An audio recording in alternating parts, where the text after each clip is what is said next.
Taurus 1, the PT-92. Founded in 1939 as a small tool and die-forging plant in southern Brazil, Taurus spent decades building a reputation as a serious industrial manufacturer before ever selling a single pistol under its own name anywhere in the United States market.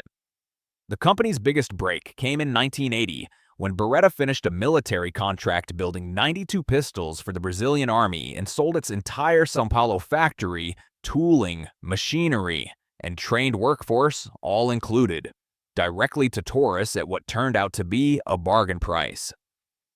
Because the original Beretta patents had already expired by that point, Taurus didn't need any license or royalty agreement whatsoever to start producing its own version of that exact design, releasing the PT-92 in 1983 and watching it get adopted as the Brazilian Army's own standard sidearm under the official designation, M975. The PT-92 remains close enough to the original Beretta 92 that both guns share the same recognizable open slide design exposing the barrel, though Taurus added its own ambidextrous frame-mounted safety in place of Beretta's slide-mounted version. A small but genuinely useful ergonomic difference for left-handed shooters.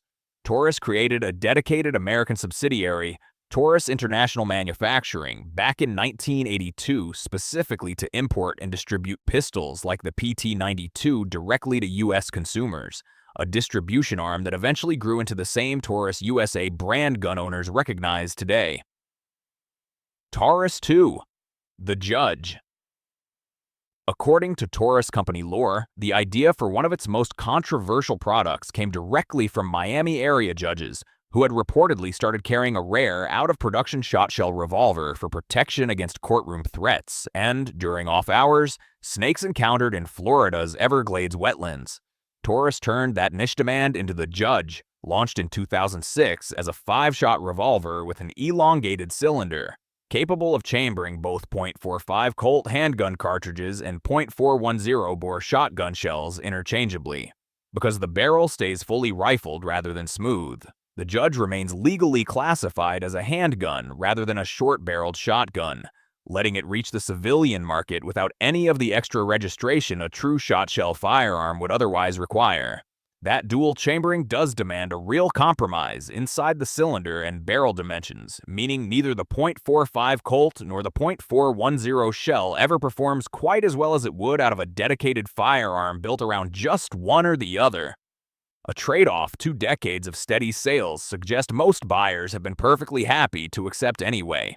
The lineup has since grown to include the compact public defender, built specifically for easier concealed carry with a shorter barrel and cylinder, and the home defender, which stretches the barrel out to 13 inches and adds a front grip specifically for shooters who want to fire buckshot loads from a stabilized, 2-handed hold rather than a traditional, one-handed revolver grip, essentially blurring the line between a large handgun and a short shotgun without ever crossing the legal threshold separating the two categories. If you want the real story behind why a gun looks or works the way it does, that's what this channel breaks down every time. Subscribe if you want the next one delivered the same way. Taurus 3, the Raging Bull. Introduced in 1997, the Raging Bull pushed Taurus into a category the company had never seriously competed in before. Massive, large-frame Magnum revolvers built specifically for handgun hunters who needed serious close-range stopping power against genuinely dangerous game. Over more than 2 decades of production, the Raging Bull line eventually stretched across an almost absurd range of chamberings, from a mild .22 Hornet all the way up to the enormous .500 Smith & Wesson Magnum, giving Taurus a genuine entry at nearly every point on the Magnum revolver spectrum. A rubber-cushioned insert built directly into the grip became one of the line's signature features, specifically engineered to soak up some of the punishing recoil that comes standard, with cartridges capable of taking down large game at very close range. Depending on caliber and barrel length, a Raging Bull could weigh anywhere from under 2 pounds up to nearly 5 pounds unloaded, with the heaviest, longest-barreled versions specifically built to add enough mass to make the most powerful chamberings genuinely manageable for repeated range sessions rather than a single painful cylinder full that sends a shooter home early.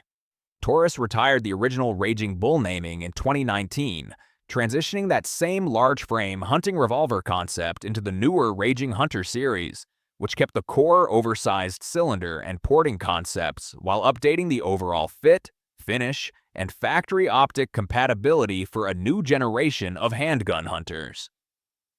Taurus 4. The 8.56.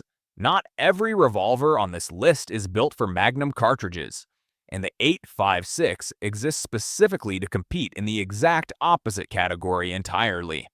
Compact, affordable, everyday carry revolvers chambered in the far milder .38 Special.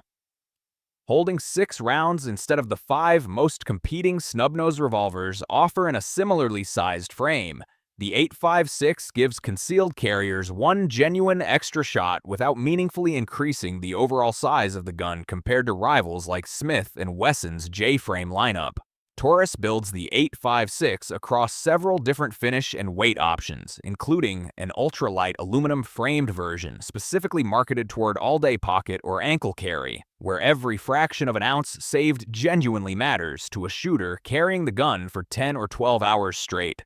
That combination of an extra round of capacity and a price point consistently well below comparable Smith & Wesson or Ruger offerings has made the 8.56 one of the most recommended budget snub-nose revolvers for first-time concealed carriers specifically watching their total setup cost.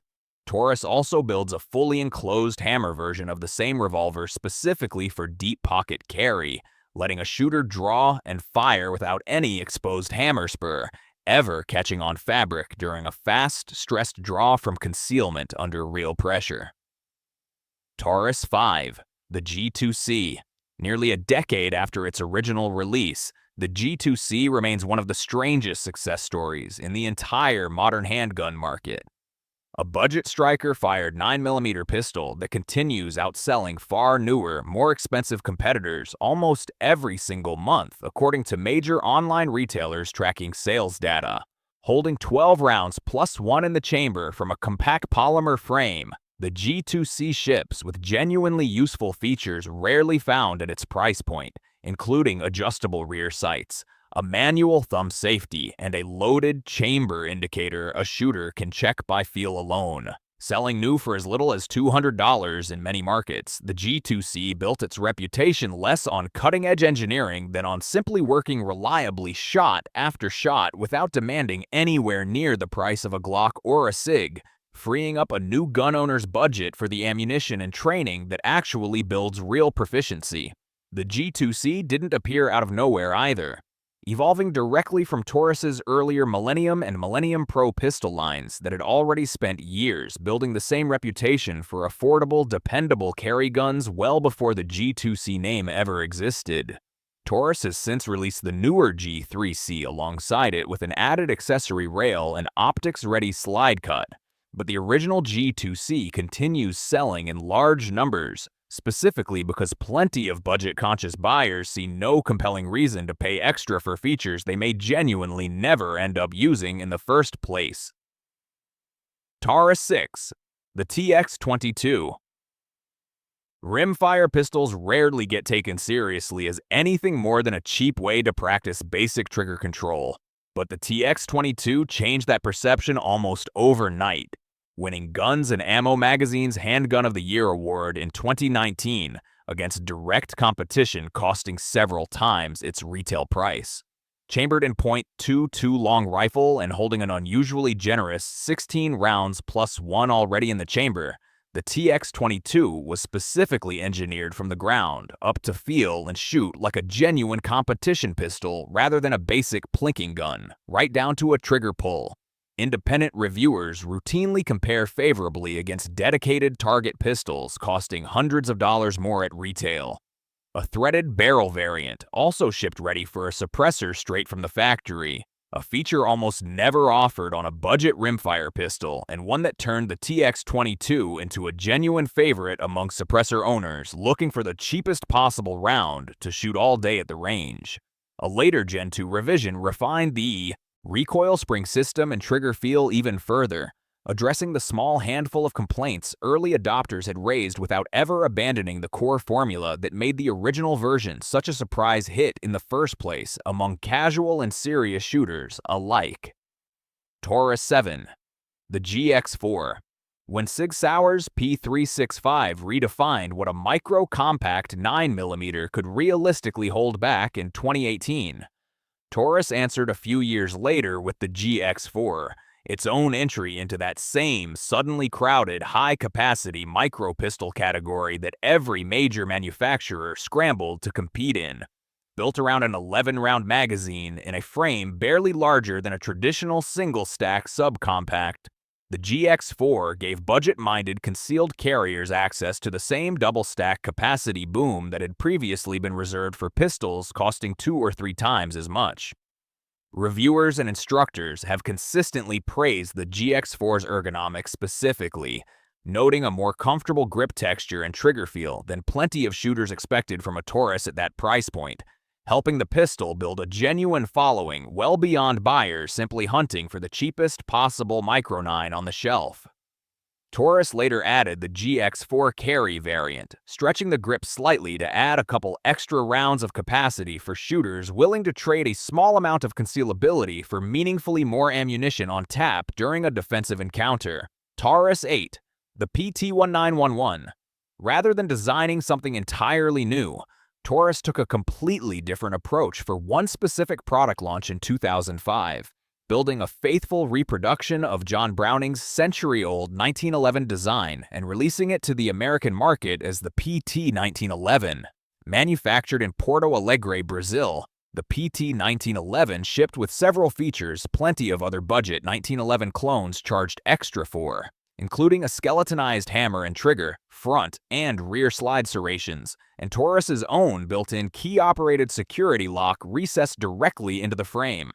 That security lock became the PT1911's most divisive feature among 1911 purists, who generally view any lock mechanism as an unnecessary complication on a design already over 100 years old and refined, though plenty of first-time 1911 buyers found the added safety measure a genuinely reassuring feature rather than a flaw. The PT1911 eventually expanded into several variants covering different finishes, rail configurations, and calibers, proving Taurus could compete directly in the crowded 1911 replica market the same way it had already proven itself in striker-fired pistols and revolvers. Buyers could choose between blued, stainless, and duotone finishes, along with an accessory rail-equipped version for shooters who wanted to mount a light or laser onto what is otherwise a design that predates the entire concept of rail-mounted accessories by nearly a full century of firearms history.